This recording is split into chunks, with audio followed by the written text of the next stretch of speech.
Assalamualaikum warahmatullahi wabarakatuh. Waalaikumsalam warahmatullahi wabarakatuh. Baiklah, pada kesempatan ini kami dari kelompok 3 yang beranggotakan saya sendiri, Zulfia Eliza, dan rekan saya, Gina Fadila, akan mempresentasikan materi fisika inti yang mengenai reaksi nuklir bagian 2. Sebelumnya, terima kasih kepada dosen pengampu, yaitu Bapak Rio Ansari, SPD MSI.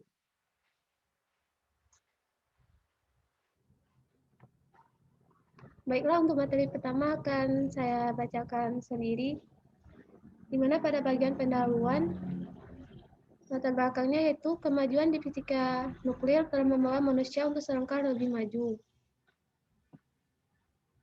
Untuk menuju tercapainya kesejahteraan, istilah nuklir dalam ilmu pengetahuan selalu dikaitkan dengan peristiwa-peristiwa yang terjadi dalam inti atom. Disiplin fisika nuklir misalnya merupakan cabang ilmu pengetahuan yang harus mempelajari fenomena-fenomena fisika yang terjadi dari dalam inti atom. Reaksi nuklir merupakan reaksi yang melibatkan inti atom. Kita juga mengenal istilah reaktor nuklir, yaitu suatu tempat untuk melangsungkan reaksi nuklir secara aman dan terkendali. Nuklir atau inti atom sebenarnya hanyalah bagian yang sangat kecil dari sebuah atom. Sedangkan atom itu sendiri merupakan bagian yang terkecil dari sebuah materi. Meskipun demikian, dalam membahas ilmu pengetahuan dan teknologi nuklir, ternyata kita harus berhadapan dengan bidang bahasan yang sangat luas. Adapun rumusan masalahnya yaitu bagaimana energi ambang untuk reaksi endoergik, apa yang dimaksud penampang reaksi nuklir, bagaimana lintasan bebas rata-rata, bagaimana laju reaksinya.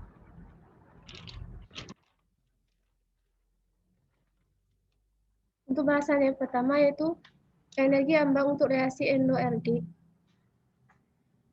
Energi minimum yang diperlukan oleh reaksi endoergik disebut energi ambang.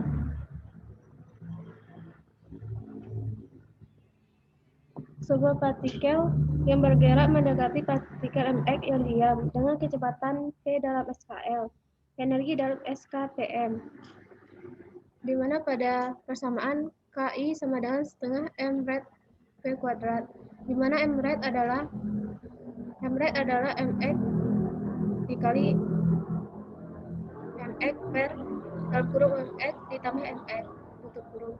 Energi yang diperlukan dalam SKPM untuk reaksi endoergik adalah dapat dilihat pada persamaan ya, pada PPT, di mana KI sama dengan reaksi mutlak Q. Dengan demikian, nilai A sama dengan 0 dan B sama dengan M kali Q per M tambah M. Karena Q negatif, maka A kuadrat tambah B akan negatif. Ini berarti YK adalah imajiner, karena menjadi negatif yang tidak punya arti fisis. Karena itu, energi endoergik tidak akan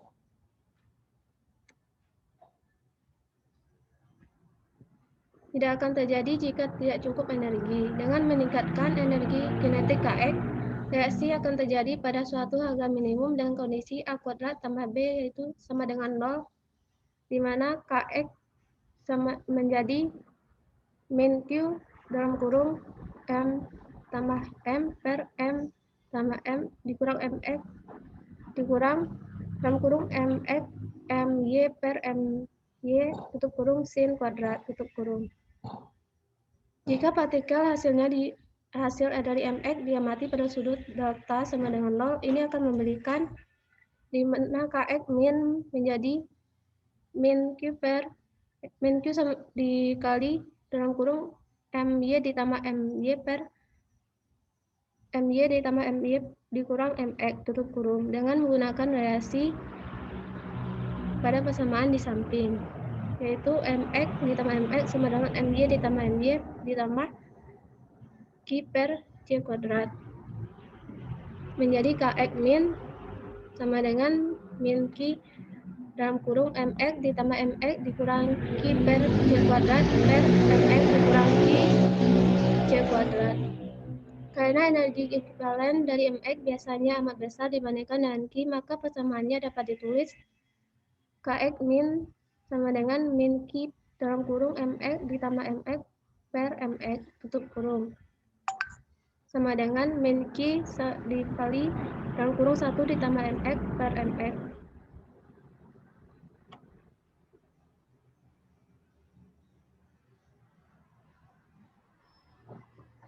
Di mana jika energi partikel datang sama dengan energi ambang, partikel hasil akan dipancarkan dari sudut delta sama dengan 0 dengan energi Ky sama dengan Kx min dikali mx my per my ditambah my kurung kuadrat.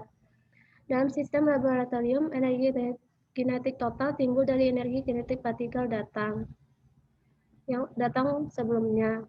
Itu dimana K-lab sama dengan setengah mx vx kuadrat. Dalam sistem pusat massa atau Center of Mass Coordinate System atau CMCS, di mana kedua partikel dan inti dari X bergerak dan memberi kontribusi pada energi kinetik total, yaitu di mana K Cm sama dengan setengah mx dalam kurung V dikurang V dikuadratkan ditambah setengah mx V kuadrat sama dengan mx per mx ditambah mx dikali K-lab, di mana V adalah kecepatan pusat massa yang besarnya adalah V sama dengan mx per mx ditambah mx dikali Vx. Jika Q berharga negatif, diperlukan energi agar relasi dapat berlangsung sebesar Kcm ditambah Q besar dari 0. Penampang reaksi nuklir. Untuk menyatakan peluang partikel penembak akan berinteraksi dengan inti target, digunakan penampang atau cross section. Setiap inti target dibayangkan memiliki suatu bidang dengan luas tertentu yang disebut penampang terhadap partikel datang. Setiap partikel datang yang masuk dalam bidang ini akan berinteraksi dengan inti target. Jadi penampang merupakan ukuran kemungkinan interaksi antara partikel datang dengan inti target. Misalnya kita mempunyai lempeng material yang luasnya A dan tebalnya di X. Jika material tersebut mengandung N atom per satuan volume, maka jumlah dari total inti dalam lempengan tersebut adalah N A dx. Jika setiap inti berpenampang untuk interaksi tertentu, maka penampang bersama semua inti dalam lempengan tersebut adalah Na dx. Jika terdapat N partikel dan berkas penembak, banyaknya Dn yang berinteraksi dalam lempengan dinyatakan sebagai berikut. Di mana partikel yang berinteraksi per partikel datang sama dengan penampang bersama per luas target.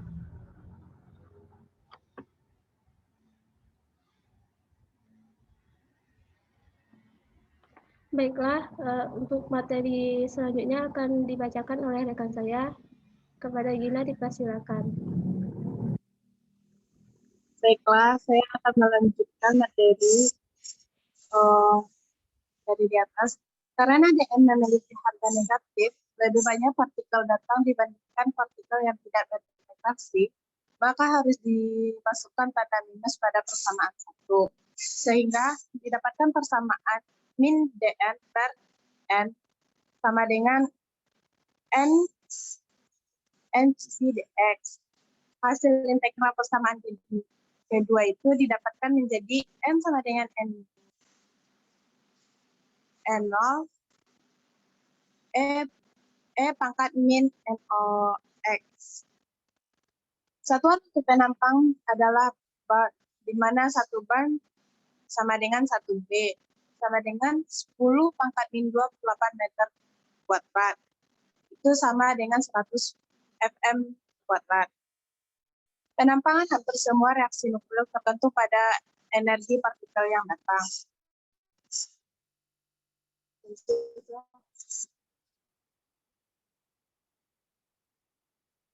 Yang kedua, lintasan bebas rata-rata. Lintasan bebas rata-rata atau lambda, sebuah partikel dalam material ialah jarak rata-rata yang ditempuh dalam material sebelum mengalami interaksi. Karena E pangkat NOx dx ialah peluang sebuah partikel dari interaksi dalam interval dx pada jarak x, maka didapatkan lambda integral dari tak hingga 0 dari 0 sampai tak hingga xn min n o x dx per integral dari 0 sampai tak hingga n o x dx sama dengan 1 per n c.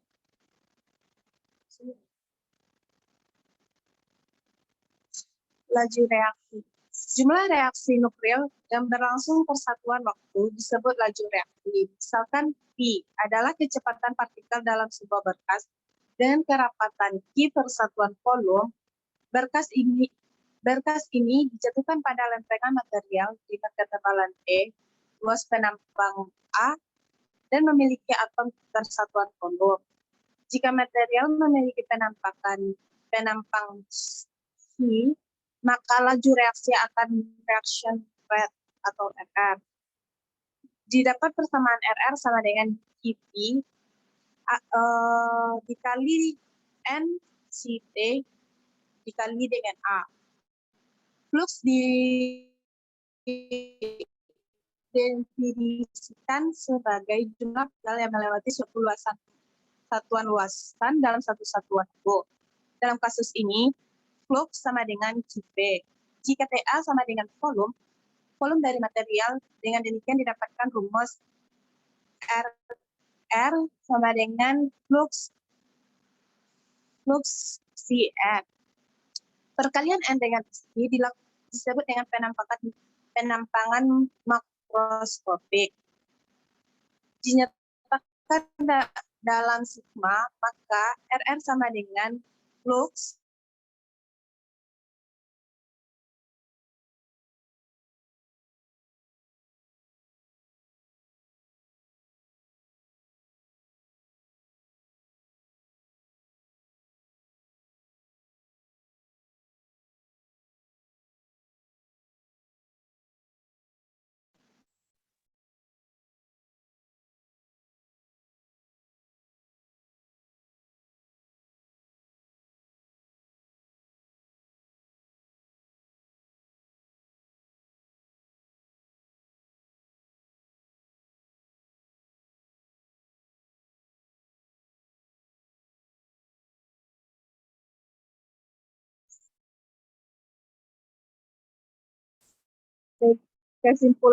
kesimpulan dari materi ini didapatkan kesimpulan dalam fisika nuklir, sebuah reaksi nuklir adalah sebuah proses dari dua nuklea atau partikel nuklir bertumbukan untuk memproduksi hasil yang berbeda dari produk awal. Pada prinsipnya, sebuah reaksi dapat melibatkan lebih dari dua partikel yang bertumbukan, tetapi kejadian tersebut sangat jarang. Bila partikel-partikel tersebut bertabrakan dan berpisah tanpa berubah, kecuali kemungkinan dalam level energi, proses ini disebut dengan tabrakan dan bukan sebuah reaksi. Dikenal dua reaksi nuklir, yaitu reaksi fusi nuklir dan reaksi fisi nuklir. Reaksi fusi nuklir adalah reaksi peleburan dua atau lebih dari inti atom menjadi atom baru dan menghasilkan energi. Jika dikenal sebagai reaksi yang bersih, reaksi fisi nuklir adalah reaksi pembelahan inti atom akibat pertukaran inti atom lainnya dan menghasilkan energi dari atom yang bermassa lebih kecil, serta radiasi elektromagnetik. Reaksi fusi juga menghasilkan radiasi sinar alfa, beta, gamma, dan yang sangat berbahaya bagi manusia. Sekian dari saya kembalikan kepada moderator. Baiklah, terima kasih kepada Gina. Sekian hasil diskusi dari kami mengenai reaksi nuklir bagian 2. Lebih dan kurang kami mohon maaf. Saya akhiri. Assalamualaikum warahmatullahi wabarakatuh. Waalaikumsalam warahmatullahi wabarakatuh.